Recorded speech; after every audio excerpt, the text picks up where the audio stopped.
And now, the Hall of Fantasy. Welcome to the Hall of Fantasy. Welcome to the series of radio dramas dedicated to the supernatural, the unusual, and the unknown. Come with me, my friends. We shall descend to the world of the unknown and forbidden, down to the depths where the veil of time is lifted, and the supernatural reigns as king. Come with me and listen to the tale of The Masks of Ashor. What's the matter, honey? What's wrong? Oh, I must be going insane. Why? Oh, I was asleep. Suddenly, I woke up. A voice seemed to be calling to me. I started downstairs, always listening to that strange, unearthly voice. When I got down here, I walked into the living room and stood by the fireplace looking at the masks of Ashor. And Bert, I saw a pair of eyes in each mask, looking down at me.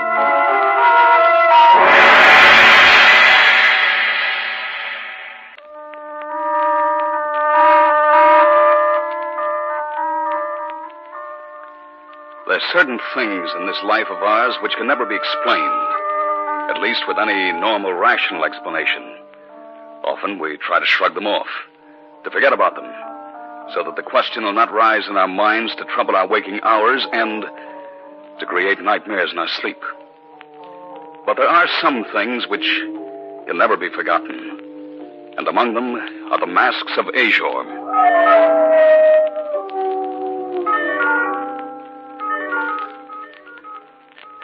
Marcia's uncle sent them to us.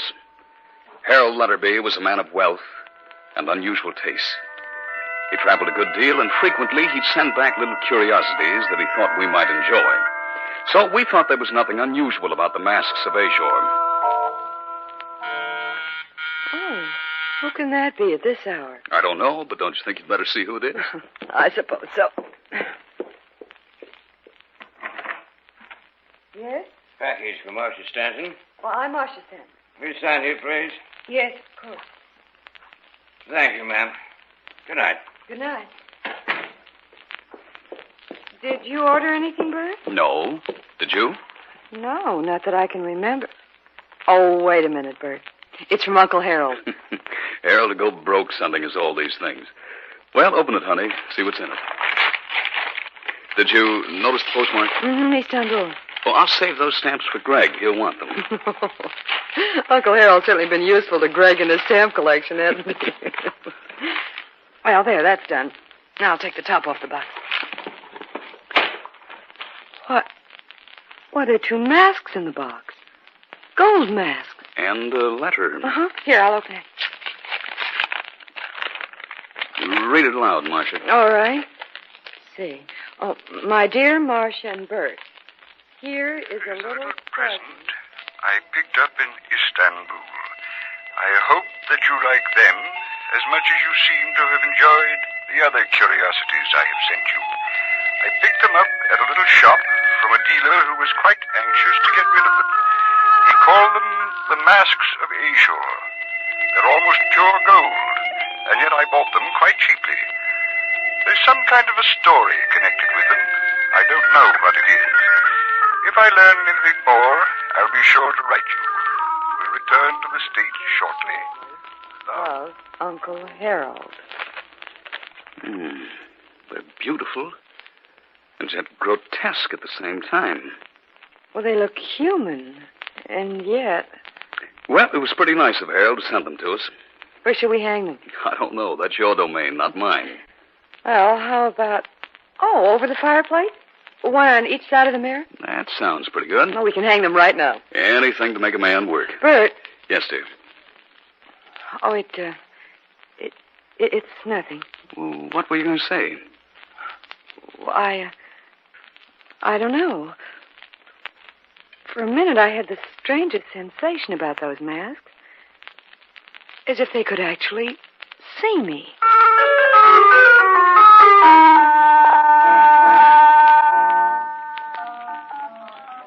It didn't take more than a few minutes to hang the masks. They hung one on each side of the mirror over the fireplace. They looked quite good there, and yet, in a way, they seemed out of place. The following night, Greg dropped in for a while. Thanks for the stamp, Bert. That was the first thing he said when the package came. Greg will want the stamp. All the way from Turkey. From your Uncle Harold, Marcia? Mm-hmm. He sent us those. I wondered where you'd got them. They're really quite nice. They're beautiful and yet grotesque in a way. That's just what I said. Practically the same words. You think you both had one mind. They certainly catch your eye. Is that real gold? According to Harold, it is. Well, it must be quite valuable. Well, Uncle Harold said he bought them for a song. It couldn't have been very cheap. The gold alone is worth a good deal. As a matter of fact, Harold said the dealer seemed quite anxious to get rid of them. I wonder why. Well, why worry about it? Do they have a name? Mm-hmm. They're called the Masks of Ashor. Ashor. You know, I've seen that name somewhere before. A-S-H-O-R, I think it's spelled. I can't remember where. Well, don't worry about it. What? Anything wrong, Greg? The holes the masks have for eyes. I thought I saw something, that's all. Saw what? I don't know. For a minute, I thought there were really eyes in the masks, and that they were watching me. Watching every move I made.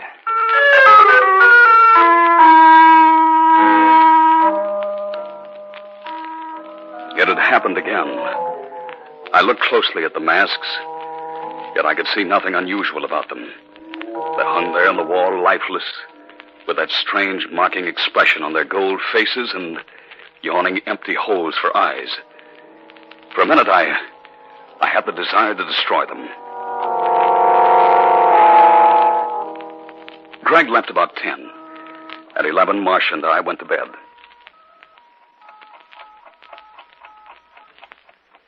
I fell asleep almost at once.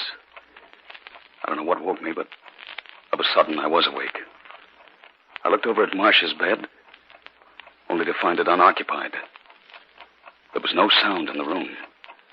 Nothing save for the tiny heartbeat of the clock.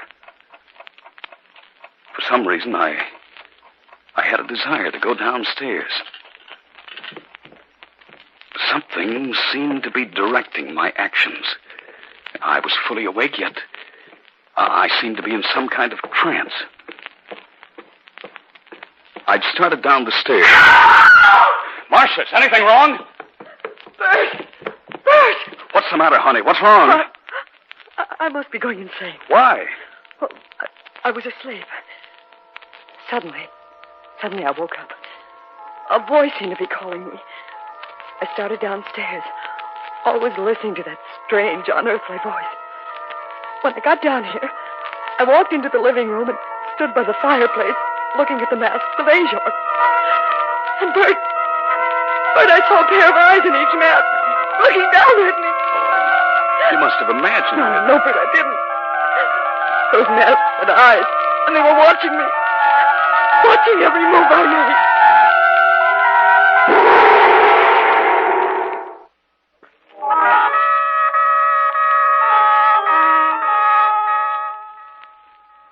I had awakened in the middle of the night. Something had compelled me to go downstairs. And I found Marcia down there. She was almost hysterical. Those masks had eyes. And they were watching me. Watching every move I made. Wait a minute, Marcia. Take a look at them again, with the lights on. No, I can't. Of course you can. Take your hands away from your face. There. Now take a look at them. What? They're just as they should be. Of course they are. You imagined you saw eyes, Marcia. Perhaps it was a trick of the moonlight. I guess you're right, Bert. Oh, of course I am. Now let's go back upstairs to bed.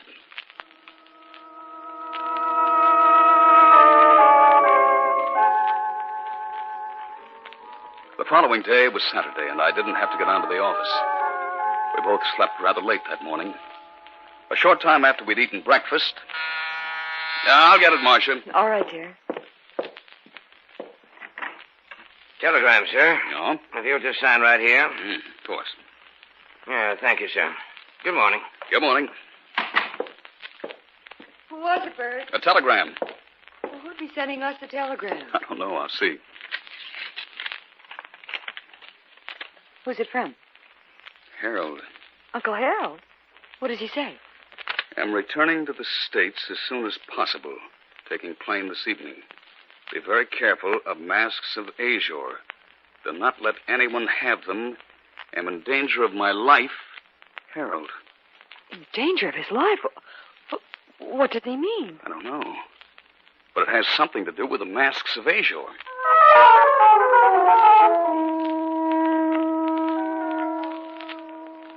Saturday evening, Greg dropped in. What he told us that night was the first inkling I had that Harold Letterby had stumbled upon a relic of the past that would have been better had it been forgotten for all time. By the way, I did a little research on those masks of yours. Oh? Did you find out anything interesting? Yes, quite a good deal. Well, give us a rundown. I don't know if you'd like to hear it. Why not? It's not very pleasant.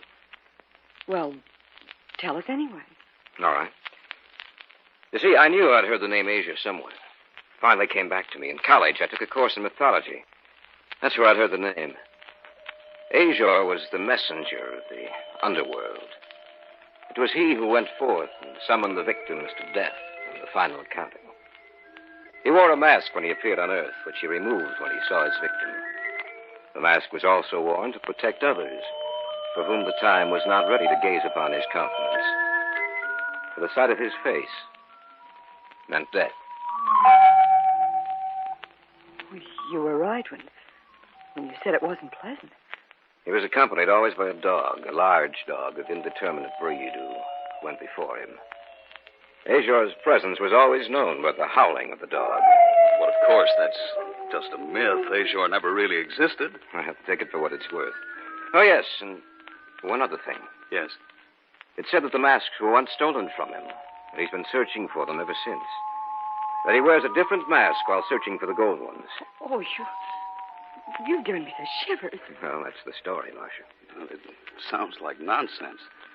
A being who set forth to summon people to death, always accompanied by a dog. It's a superstitious belief that's come down to us from the childish minds of an ancient people. Did you hear that dog? Oh, it's only a dog in someone's backyard baying at the moon. Rather a coincidence, you might say, talking about a dog and then hearing one howling. But just a coincidence. What's that? I don't know. Sounds like an animal of some kind. Scratching at the door. I'll take a look. I'll go with you. Now be careful. There's nothing to be afraid of. There's nothing out here. What? I said there's nothing out here. But I distinctly heard something scratching at the door. Well, there's nothing here now.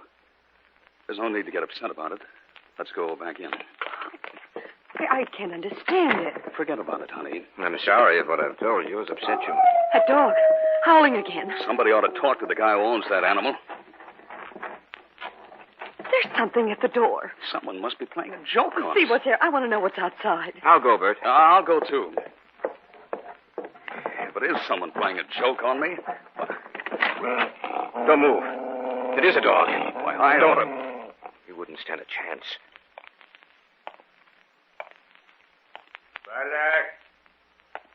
Balak, come here. Must be the dog's owner. Balak, where are you? Quiet, Balak. Are you the owner of this dog? Yes. I'm sorry if it's caused you any trouble. Well, you ought to keep him on a leash. Is everything all right? Yes, everything's all right, Marshal. Oh, your dog, it frightened us. I'm very sorry about that. Balak, you shouldn't run so far away from me. What are you looking at? I'm sorry. I was looking past you to those masks you have hanging over the fireplace. Quiet. I'd better put the leash on him. If you'll excuse me, I'll be going. Sorry to have disturbed you. Well, we might as well go back inside. Wait a minute. Why? He dropped something. I'm going down to get it. He was a queer sort of fellow, wasn't he? Yes. His face looks so strange. Soft. Almost like rubber. Marcia! What's the matter? Look. He dropped it as he was walking away. He dropped it deliberately. Well, what is it? It's a mask. The mask of Ashor.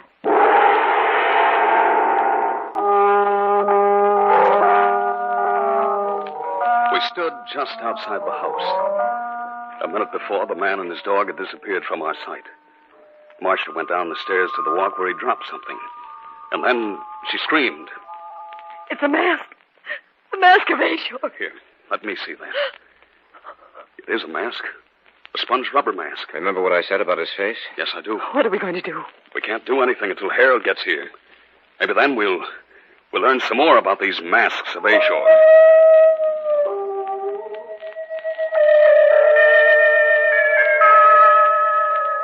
I'm sure that Marcia didn't sleep that night. As for myself, I dropped off occasionally, only to awaken with a start. But each time I looked across the room, Marcia was still in her bed, staring at the ceiling. Occasionally during the night, I heard the sound of the dog howling out there in the darkness. And each time I heard it, the sound of its voice made me shudder. The following afternoon, about 4 o'clock, a cab pulled up in front. Harold Letterby got out and came up the walk leading to our house. I see that you received the masks. Yes. And did you receive the cable? Yes, the following morning. When you bought these masks, you said that the dealer was anxious to get rid of them. Why? Had I known then what I do now, I would never have bought them. I think we know some of the story about Ashor coming to Earth to conduct his victims back to death. And the dog, Bert. Don't forget the dog. Then you know about the dog? Yes. We found out about it last night. Oh? How? It was here. Here? That's right. Then Ashor has found the masks. He knows they're here. He saw them last night when the door was open. Are you sure it was Ashor? After he left, Marcia found a mask. A sponge rubber mask. He will be back, you know. Oh, I wish you'd never found the mask. No more so than I, my dear. A short time after I'd mailed them to you, Ashor paid me a visit. He and the dog. I, too, found a sponge rubber mask after he'd left. The night before last, I saw something behind the mask. Like eyes. We must hide the masks from him. Otherwise, he will claim us all. What are you talking about? I have a plan. It may work, I don't know. Perhaps we can strike a bargain with him. Bargain? Yes, our lives for the masks. We must find someone else who will keep them for us. Greg will do that. Greg? A friend of ours, Greg Hunter. You must tell him it will be dangerous. I will. Good. Get in touch with him immediately, or I am positive that Ashor will return tonight.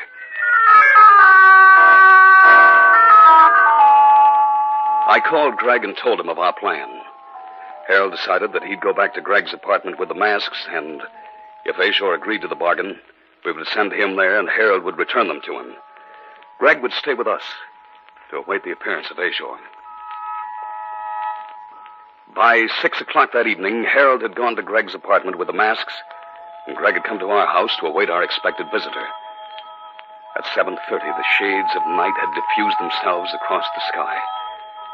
By 8:30, the tension had mounted in each of us to a point where we were jumpy and irritable.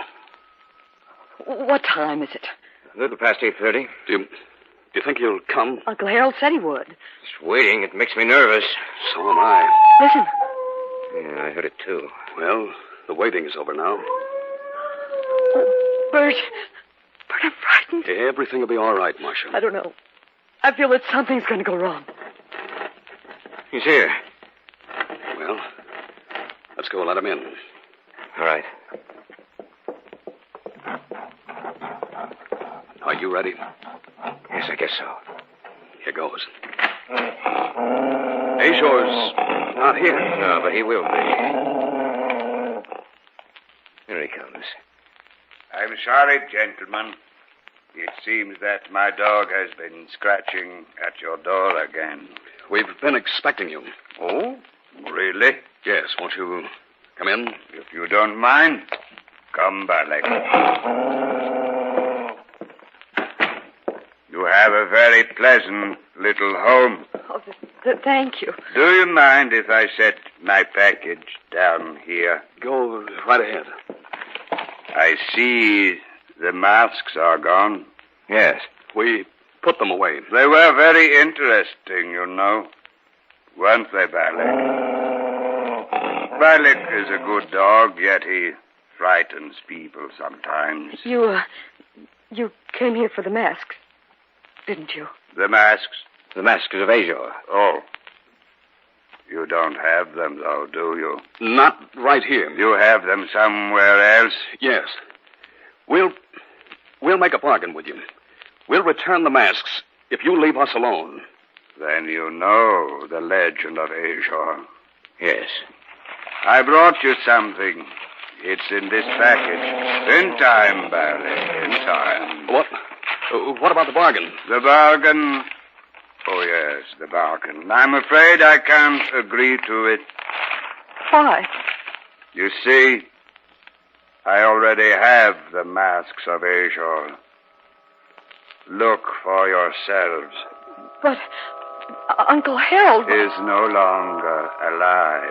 Why, you dirty... I'll tear that mask off your face and... Quiet, Alec.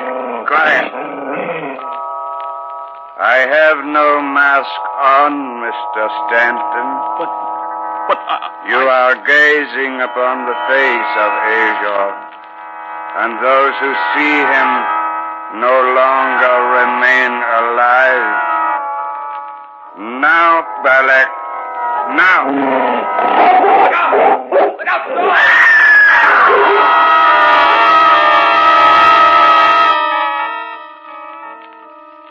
It is time for us to go back, Balak. We have recovered the masks of Ashor, and we have many calls to make.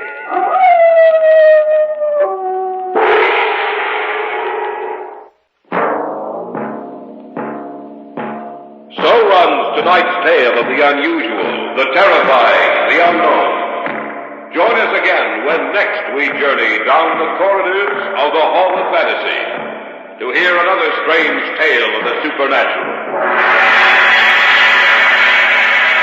All characters and events portrayed in these programs are fictional, and any similarity to actual events or persons, living or dead, is purely coincidental.